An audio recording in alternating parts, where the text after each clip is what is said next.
there was an interesting post that was published by ICV2. They cover the business side of the geek culture. We've gone through some of their articles here before, and it was brought to my attention. This here, I'm going to go ahead and show you. And this is the title: Comic sales lag in weak spring. Let's read through this. Comic retailers reported weak sales for spring 2023, and that's January through April. And as is usually the case when comics or entertainment medium or any entertainment medium has a sustained period of lackluster engagement, there's general agreement that the problem is between the covers of the books that are coming to the market, especially from Marvel and DC Comics. And of course, they are the ones that dominate the market. There's not a lot a retailer can do about the product that isn't exciting to customers. That is very true. That's really all you do with the retailer, which is why so many of you guys are investing, obviously, in other things outside, even though, hey, it's so-and-so comics, but, they're selling, they got a little corner of their, let's say, real estate in their building that is dedicated to comics, certainly new ones, because, well, they have to thrive. They have to sell something else because the comics are no longer just able to really thrive. And really, there's nothing that they can do. Well, I won't say there's nothing they can do and say, yeah, if they're producing crap and there's no willing buyers, well, yeah, as a retailer, you don't have much you can do there. Says there's not a lot of retailer can do about the product. Says, and this is John Robinson of Midwest retail chain Graham Crackers Comics. He says it's not like publishers are trying to publish mediocre product. They like every event to count and grab the public's attention. It's just not happening. I think that kind of skirts around the issue. It's whether they try or not, it's not good enough. That has nothing to do with anything. This is more the fact that they don't really know their audience, and I would argue that a lot of them are completely oblivious to that fact. So acknowledging that there is a legitimate content problem, this is where I think retailers miss the mark. A lot of them on it because they play along with it with their sort of head in the clouds or rather in the sand, and everybody's acting like, well, we don't know what's going on. They're not trying to do this. Like, who's just trying to produce a bad product rather than looking at it from the reality standpoint, and that is, well, they produce crap. There's no real audience for it. It's a lot of hot siding on Twitter, but these guys aren't actual purchasers. I asked about Marvel and DC sales. Bob Schaefer of Dragon Lairs Comics and Fantasy in San Antonio, Texas, which is where my band is based out of, says had much of the same observation. So multiple retailers saying the same thing. They're trending down because many retailers that I've spoken to, including myself, don't really see there's much coherent editorial vision with them. I don't know. I've been saying that for several years now, and you guys thought I was just talking out of my behind. Says they're chasing the same thing or chasing whatever they believe is the hot new thing. And across the country in California, San Francisco retailer Brian Hibbs of Comics Experience was singing the same song. It's across the board that periodicals are having a lot of trouble. Again, when I said it's just that crazy anti this guy, the toxic man baby, when I say the same exact damn thing, it's a problem. But now you have the guys who are really punished for it, and that is the retailers, because to be fair, that's who Marvel and DC sell to. It's out of their hands. So if they can't sell it off of the shelves and they rot, well, that's just what it is. But moving on, says, by and large, it's because the publishers have not been doing the thing that they need to, which is trying to increase the market and get new customers. I think they're doing too much of that. They're trying to get new customers that don't exist instead of targeting the audience that is baked in.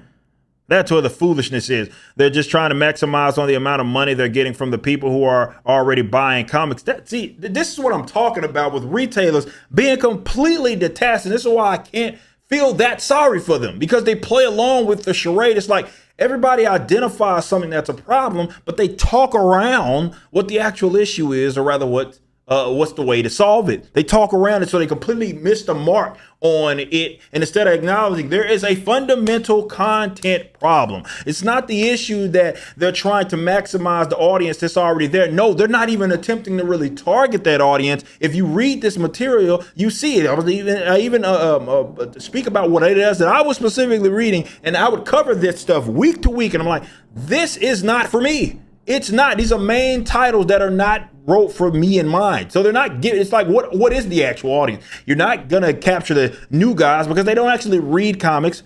They don't have the capital to buy them. And you can't even target the market that's been there for you, that you can at least guarantee. I'm all about getting new customers. I say this as a business owner and a comic book business owner at that. Yes, getting new customers can be important, but you don't sacrifice the guys that are gonna be there for trying to build this new audience. So where I detach from this retailer here is that, well, they're not targeting the guys that would be the ones that would generally spend money. That's not what it is they're doing.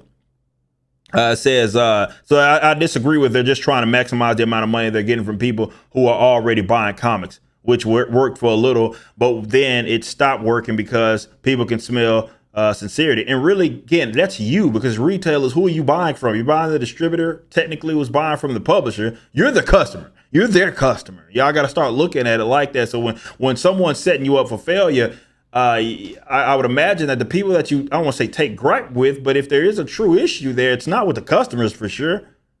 It's with the guys that are selling it to you, because you're trying to make a buck to sell it to the end customer. You're their customer. You're the customer of the retailer, not the actual customers. You just hate when, well, not say hate, I mean, that's the wrong term. You feel it. You feel it, obviously, for sure. But it's out of what incentive? This is why I think this setup is a little silly here. But to be fair, this happens with basically all retail-based models, in that you're the middleman. You're the middleman. So once they got it out of their hands and they've sold it to you, I mean, it is what it is. And yes, there's some distributors like, well, if you don't get this, you can give this amount back, but that's not a standard, and you guys know that. Hibbs noted that the level of talent working on comics had declined. That's where I agree, which was affecting the content pipeline. That's where I agree. You hit it on the head there. In this particular moment, the major issue that I see are people doing things outside of the market. By that, I mean doing Kickstarter, selling their books and whatnot, Substack. That took a lot of the marketplace when the top 10, top 20, and top 50 creators all went off to work. All right, well, that's a little different. All went to work in a different market for a year or two. A lot of these people aren't working for Marvel and DC or even able to get material. I don't know exactly who he's referring to. There has been some guys that have done some Kickstarters and stuff, but they're not like just knocking it out the park as far as some of these recent creators, and a lot of them just go right back to DC and Marvel. So I'm not exactly sure who specifically is referenced. Yeah, we know those guys that had those deals with Substacks, but I mean, even some of those, I mean, are they the talent that draws? And that's really all that matters. It's like when you combine that talent with that character, you sell books. But were they actually doing that? I mean, one can actually argue that, but and maybe there are some, because I preach the independent stuff all the time, the ones that are the draw. However, there's a significant portion of this market that isn't a draw. They think they're a draw, but they're not a draw at all. And we see it when they do try to do stuff on their own. Hibbs noted, I already read that. Says if you don't have big name people doing big name material at the big name companies, then where's the excitement in the market? He continued. Well, again, I think that's a fundamental misunderstanding. The name helps, but why the name is more important. If you get a name for yourself for being great, then that's one thing. But just being big name just for the sake of being known isn't good enough.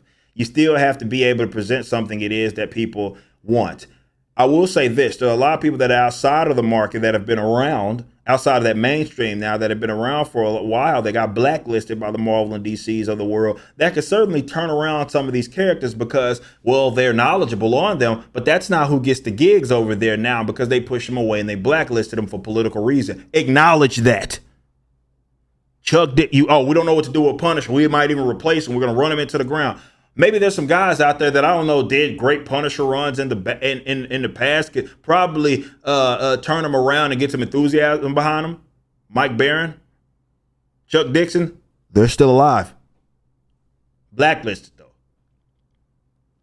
Robinson and Grand Crackers are rule the weaker talent roster. Yeah, they do have that. I agree. It's the C- creators put on major titles events. He said less and less artists are willing to do interiors. It's very true. I've made that point before. Where in the hell are the interior artists? There's a whole lot of everybody wants to do pinup work these days, but they don't want to do the, I guess what people feel it to be, grunt work. See, it says full versions article with sales. You can get it in the pro. I'm actually a pro. I can see that, but I'm not gonna show them because I guess that's kind of jibbing them out of money there. I will say this: the market's the market. And for you guys that hate on me so much, or the company so much, what you need to understand is that we have genuine enthusiasm. Whether you like it or not is completely irrelevant. I mean, there's nothing that I face more scrutiny than any of these guys will ever face. because they look at it like, well, this guy kind of is on the scene and he's selling a lot and he's making millions of dollars, and they feel like I'm unworthy. The thing is, that's not your decision to make. That's for the market to determine. And once businesses and comic book publishers start looking at it like that, that's when they'll start to turn it around. I know there's idiots who think, well, everything's a damn passion project. And every time they see someone make some money, they think that it's nefarious. And really, the thing about being an artist to them is just being pissy broke, which is stupid. That is illogical, and they try to do that because they want to separate the creator from the business, and they think that they're completely detached. And especially in this accelerated market where people are able to, talk to their favorite creators, interact with their favorite creators more than they ever had been in the past. People are like, you can't separate those. They're tied together. A business success in comics, especially with the marketing and the setup that it is going to have to be a creative success. And again, that's not for you to determine. That's for the market to determine. I'm 100% willing to accept, even if it's not up to my speed.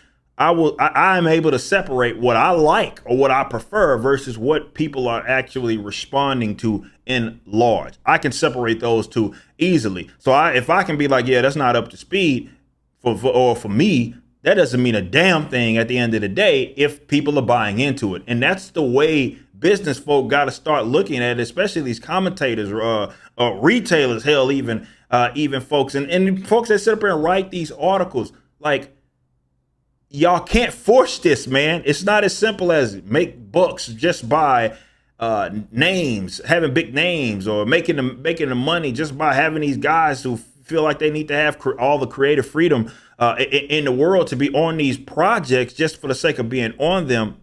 You have to sell the damn product.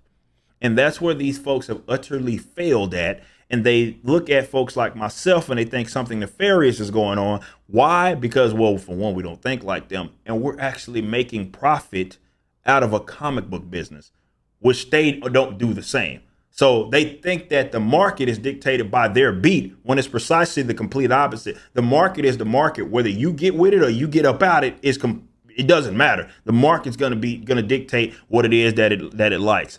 This industry needs help. And there's more people that are acknowledging that, well, it's on quite a decline. But as long as folks keep halfway get it, and then on some core issues, you just completely missed the mark. And until y'all start at least getting it correct across the board, well, you're not going to see any change, period. If you like this video and want to get into a new comic book universe, visit Rippaverse.com. Our first campaign for iSum 1 hit $3.7 million, and the pre-order campaign for iSum 2 is currently live. So go check it out and watch the official launch trailer, which is the first animation of Rippaverse Studios.